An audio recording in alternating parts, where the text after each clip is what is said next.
This is another passage about the tale of how Ivan Ivanovich quarreled with Ivan Nikiforovich, but this is from Jesse Zeldin and his book, Nikolai Gogol's Quest for Beauty, an exploration into his works.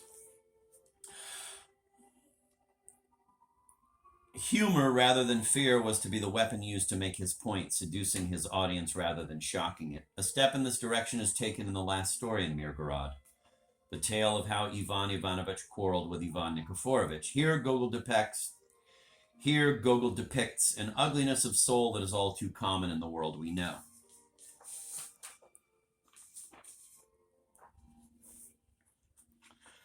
The story portrays the deterioration not only of the relations between the two Ivans, but of the soul of each of them.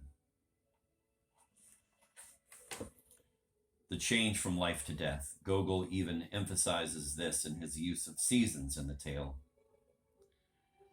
After a first chapter that gives character sketches of the two Ivans, character sketches that subtly point out the importance to each of his own ego, despite their ideal friendship, the story proper begins. One morning, it was in July, Ivan Ivanovich was lying under his awning. The day was hot, the air was dry, and currents of air were flowing. The generally fair weather continues through the few days of the main body of the story. Then, towards the end, a much more serious narrator than the one we had at the beginning intervenes. 5 years ago, I was passing through the town of Mirgorod. I was traveling at a bad time. It was autumn with its melancholy damp weather, mud, and fog. In the last paragraph, the narrator leaves town.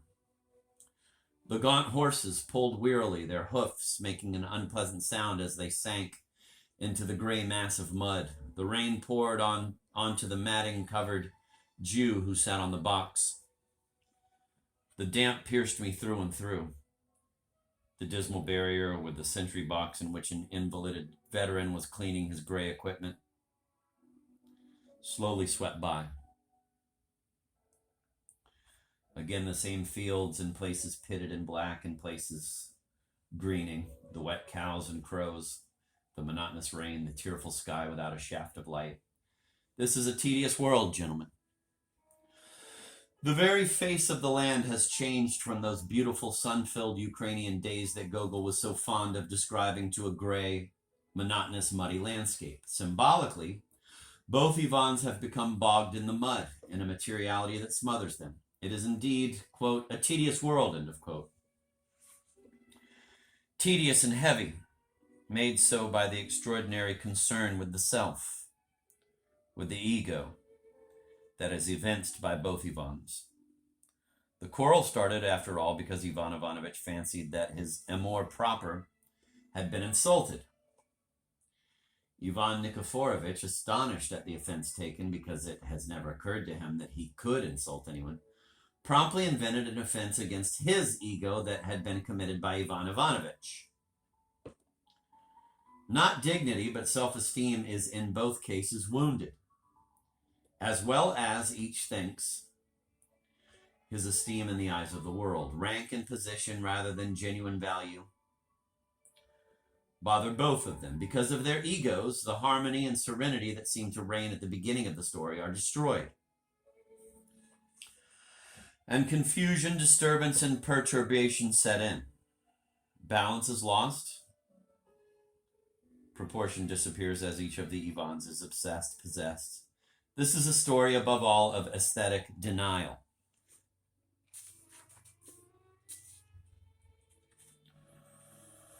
This does not mean that the relation between the Ivans at the beginning was in reality a beautiful one, although to the ordinary, banal citizen of Mirgorod it appeared so. That is precisely the point. It was an appearance, not a reality. The reality is revealed in the course of the story. The goodness of both Ivans, so praised at the beginning, is shown to be false. Not even rising to the level of hypocrisy, for neither of them is willing to recognize the truth. An example is Ivan Ivanovich's attitude towards beggars. He loves to talk to beggars, to ask them questions about their lives, to appear to be considering their situation, and he clearly believes that he is being kind in doing so. It never occurs to him that he is raising false hopes, that he is indeed torturing them. This saves him from sadism, as it does from hypocrisy. He simply refuses to move outside himself, so that he cannot see things in proportion in relation to one another. His ego is such that he does not even know himself.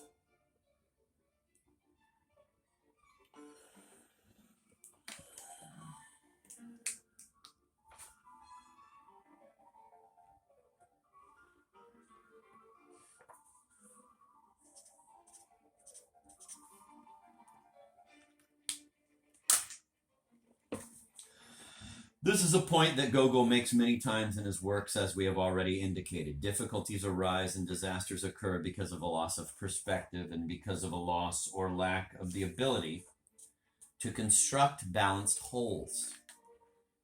Through a loss, in other words, of artistic judgment, a loss that often has its source in an inordinate emphasis upon some material thing. An emphasis that in turn leads to the isolation of the ego. This is exactly what happens in the tale of how Ivan Ivanovich quarreled with Ivan Nikiforovich.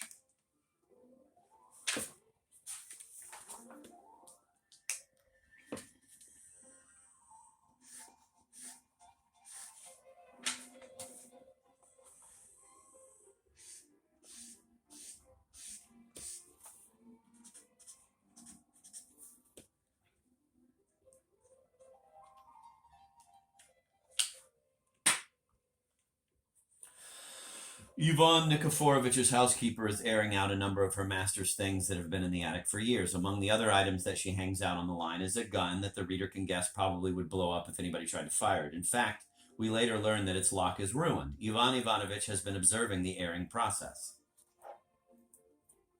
What does this mean, thought Ivan Ivanovich. I've never seen a gun at Ivan Nikiforovich's. What's the point? He never shoots, but he keeps a gun? What use is it to him? It's a splendid little thing. I've wanted to get one like it for a long time.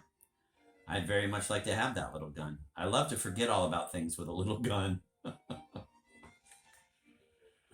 last sentence is a clear indication of Ivan Ivanovich's desire to be possessed, that is, to deny his personality, whatever that personality may be, in favor of thingness.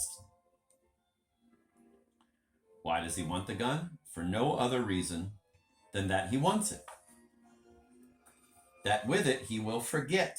On the other hand, Ivan Nikiforovich wants to keep the gun, for he too identifies with it. Thence arises the quarrel. The final insult to Ivan Ivanovich's self-esteem comes when Ivan Nikiforovich calls him a gander. From that point on, the two are irreconcilable. The one attempt on the part of the townspeople to bring them together, the townspeople also have their egos to worry about, founders on the rocks of the egoistic obsessions of the two Ivans.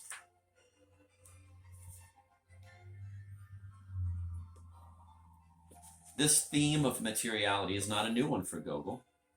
We are reminded of the search for treasure in some of the Ukrainian stories and the supplying of gold by devils and others, as well as of the acquisitive spirit of Vasilisa Kashparovna in Ivan Fyodorovich Shvanka and his aunt. And it will crop up again in the Petersburg Tales and in Dead Souls. Indeed, so strong is the theme that V.V. Zenkovsky comes close to calling it an anti-capitalistic attack on Gogol's part. I do not think, however, that Gogol was sufficiently interested in either economics or politics to take a stand in these terms. Rather, he seemed to see attachment to things, whatever those things might be, as contradictory to both beauty and personality. The thing becomes in itself deceptive and has a tendency to reduce the person to anonymity, to make him a thing himself, to turn him from a subject into an object. This is precisely what happens to the two Ivans. The gun leads to the insult, which leads to the endless litigation, which in its turn possesses each of the two Ivans to such a degree that they become not persons, but mere puppets in a game that they cannot control, but in which they must, perforce, perform their parts.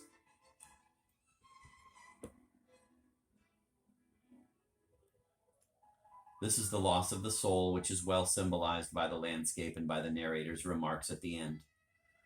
Further, loss of soul is concomitant with loss of relationship, which brings with it the destruction of harmony. Although we know, if we have read the character sketches of part 1 of the tale attentively, that the harmony itself was false. That is, that it was an illusion held both by the Ivans and by their neighbors. Instead of a proportionate balancing of parts, instead of real beauty, it was an invention that had nothing to do with the truth. It was thus unreal, despite the first narrator's enthusiasm. Only at the end does the second narrator understand the truth and the wasteland become apparent. Let me repeat that last sentence. Only at the end does the second narrator understand the truth and the wasteland become apparent.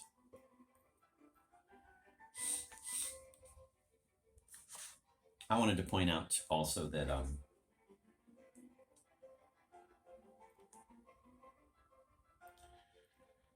he seemed to see attachment to things, whatever those things might be, as contradictory to both beauty and personality. The thing becomes in itself deceptive and has a tendency to reduce the person to anonymity, to make him a thing himself, to turn him from a subject into an object. I think, of course, the deepest instance of that is Dead Souls, where the human beings own other human beings. And now I return to reading from this book. That all of this is involved with Poshlost is, of course, correct. But Poshlost, despite all the discussion of it by commentators, appears to be a surface manifestation for Gogol of something deeper. Certainly, the Ukrainian stories indicate that he was not a realist in the colloquial or even in the literary sense of the term, simply because he did not believe that material in itself was qualitative, except in a negative sense. If there is one thing that the realist, as we are using the term, rather than as a philosopher might use it, must believe, it is that the physical world he inhabits is a solid ground, is a reliable given. It is not only there, to paraphrase Dr. Johnson, because it hurts, it is there because it means in itself. Gogol's reality, however, was of a different order. It was close to, if not identical with, that of Plato, and is described in this phrase, quote, "And God saw all the things that he had made, and they were very good," end of quote. Precisely this world is what those possessed by the devil and obsessed by material deny. The paradise of Dostoevsky's father Zosima is indeed already here if we would only see it. Gogol could no more describe this reality, however, than Dante could. He could only hint, because the beauty that he believed in, while apprehensible, eluded both sense and thought. Sense has a tendency to deceive, and as for thought, Gogol's approach was intuitive rather than argumentative. He felt none of that dialectic urge which marks the great works of Dostoevsky.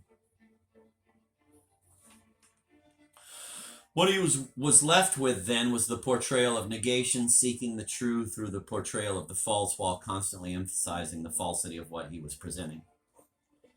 If we take the Ukrainian tales as a whole, that is both parts of Evening on a Farm near Dikanka and Mirgorod, both the more or less Gothic tales in Ivan Shiodorovich Shpanka and his aunt, old world landowners, in the tale of how Ivan Ivanovich quarreled with Ivan Nikiforovich, we find that Hans Kuckelgarten did not die in the fire that Gogol had set for him, although he was considerably transformed.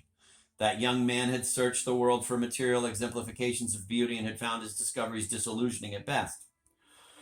Poor as that work is, the cliched attempt of a young, over-influenced provincial who possessed little facility in the form, the incredible bad taste unless it was done for a joke of rhyming Aristophanes and Winckelmann, is sufficient evidence.